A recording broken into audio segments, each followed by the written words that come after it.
மிருகசிரிடம் நட்சத்திரக்காரர்களுக்கு பணம் வரும் புள்ளி, அதாவது சம்பத்து தாரை புள்ளி என்னன்னு பார்த்தீங்கன்னா திருவாதிரை நட்சத்திரம். இந்த திருவாதிரை நட்சத்திரம் மிருகசிரிடத்துக்கு பணத்தை கொடுக்கக்கூடிய நட்சத்திரமாக வருகிறது. இதுதான் பணபரல் நட்சத்திரம். அப்புறம் திருவாதிரை ராகுவின் நட்சத்திரம்ங்கிறதுனால ராகுவுக்குரிய நட்சத்திரங்களான திருவாதிரை, சுவாதி, சதயம் இந்த 3 நட்சத்திரங்களுமே மிருகசிரிடத்துக்கு பண வரவை கொடுக்கக்கூடிய நட்சத்திரமாக அமையும்.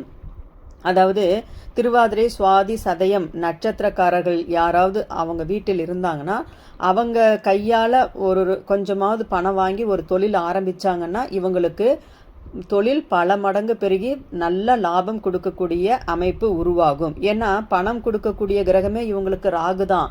அதே போல் இவங்களுக்கு மற்றவர்களுக்கெல்லாம் ராகு காலம்ங்கிறது ஒரு சரியில்லாத காலமாக இருந்தாலும் இவங்களுக்கு ராகு தசா காலம், ராகு புக்தி காலம், அப்புறம் ராகு காலம் டெய்லி வரக்கூடிய அந்த ராகு கால டைம் கூட இவங்களுக்கு நல்ல டைமாக வரும். அந்த டைமில் இவங்களுக்கு பண வரவுங்கிறது கண்டிப்பாக இருக்கும். இவங்க அந்த ராகு கால டைமில் ஏதாவது ஸ்டார்ட் பண்ணால் கூட இவங்களுக்கு அது மிக பிரம்மாண்டமாக போகக்கூடிய ஒரு அமைப்பு தான் இருக்கும். ஏன்னா கெட்டவராக இருந்தாலும் அசுப கிரகமாக இருந்தாலும் ராகுவே இவருக்கு நன்மை செய்யக்கூடிய கிரகம்.